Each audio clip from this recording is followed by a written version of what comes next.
یہ عبداللہ بن عباس صحابی ہیں، کم عمر صحابی تھے لیکن بہت ہی زیادہ علم والے تھے۔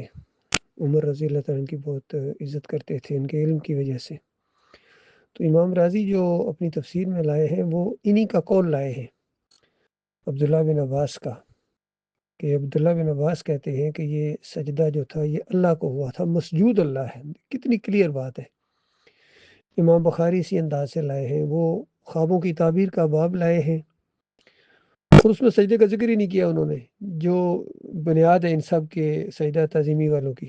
سجدہ تنظیمی کہو یا سجدہ تعظیمی کہو ایک ہی بات ہے، کیونکہ تنظیمی سجدہ زیادہ بہتر ہے، جو کہ یہ تنظیم نے مانا ہے، یہ قرآن و حدیث کا عقیدہ نہیں ہے۔ یہ محمد حنیف نے سجدہ تنظیمی بنایا اور اس کو نظم کے ڈنڈے سے منوایا، تو اس تنظیم کا یہ عقیدہ ہے، قرآن و حدیث کا عقیدہ نہیں ہے۔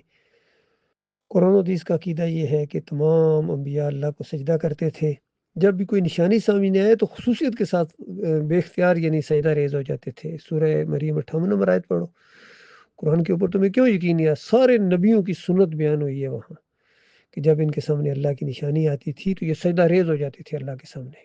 اس میں یعقوب علیہ السلام کا نام بھی ہے، ان کے آگے اولاد میں سے جو نبی یعنی یوسف علیہ السلام اور باقی تمام انبیاء کا ذکر ہے۔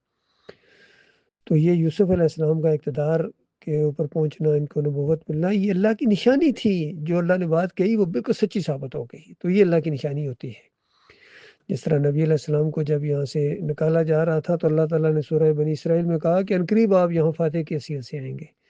تو اس وقت کوئی سوچ بھی نہیں سکتا تھا یہ بات کیا کہی جا رہی ہے۔ معاملہ ایمان کا اور بات ہے، مومنوں نے یقین کر لیا، لیکن جب نبی علیہ السلام فاتح کی حیثیت سے بن کر آئے ہیں تو یہ گویا اللہ کی نشانی ہوگی کہ اللہ نے جو بات کہی تھی اس وقت وہم و گمان میں بھی نہیں کی جا سکتی تھی، لیکن اللہ بڑی قدرت والا ہے، وہ غیر محسوس طریقے سے حالات واقعات کے اوپر قدرت رکھتا ہے اور وہ جو چاہتا ہے وہ کر گزرتا ہے۔ کوئی چیز اس کے منصوبے کو جو ہے وہ روک نہیں سکتی ہے، تبدیل نہیں کر سکتی ہے۔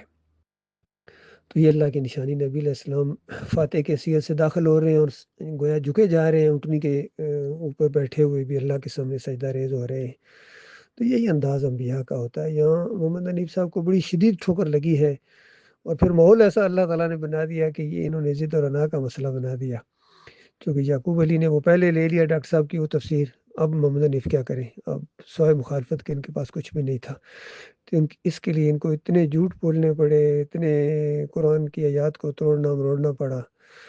تو یہ اصل میں جب انسان ضد پر آ جاتا ہے، بعد میں صلح حدیبیہ کے معاملے پر یعقوب علی نے بھی وہی انداز اختیار کیا، ایک دفعہ کہہ دو دیا کہ یہ جناب ایسا ہو ہی نہیں سکتا، کیونکہ کچھ روایتوں کے اندر آ گیا ہے کہ اگر نبی علیہ السلام نے خود لکھ دیا تو پھر یہ معجزہ ہے، چونکہ خود تو لکھنا پڑھنا نہیں جانتے تھے، لیکن اب حضرت صاحب مجبور تھے اپنی اس فطرت، سب نے یہی کیا، یقین کیجئے یہ جو گروپ بن گئے انہوں نے یہی کیا ہے، معراج الدین نے یہی کیا ہے، ویڈیو کے معاملے میں کمال خان نے، آطف زرین نے، تو سب کا معاملہ ایک ہی جیسا ہے۔ بہرحال ہم اپنا کام کرتے رہیں گے بھائی، قیامت کے دن اللہ فیصلہ کر دے گا کون جیتا کون ہار گیا، کس نے کیا پایا کیا کھویا۔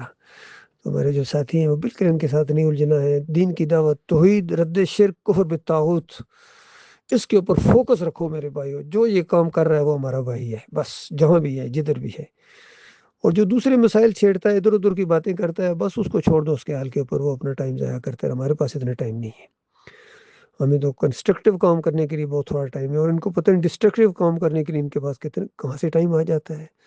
بس واٹس ایپ پر لگے رہتے ہیں، کوئی دین کا کام صحیح معنوں میں نہیں کرتے ہیں، جس طرح ڈاکٹر عثمانی رحمۃ اللہ علیہ نے اس دور میں کیا ہے۔ نام لیتے ہیں ان کا، یوزر ہیں یہ سارے، سب زیادہ یہ یوزر ہے نام ڈاکٹر عثمانی رحمۃ اللہ علیہ کا، لیکن اس کے بعد ان کی بات نہیں مانتے ہیں، اپنی چلاتے ہیں، اس وجہ سے یہ گروپوں کے اندر بھی بٹے ہیں اور ان کے اندر یہ چیزیں آئی ہیں۔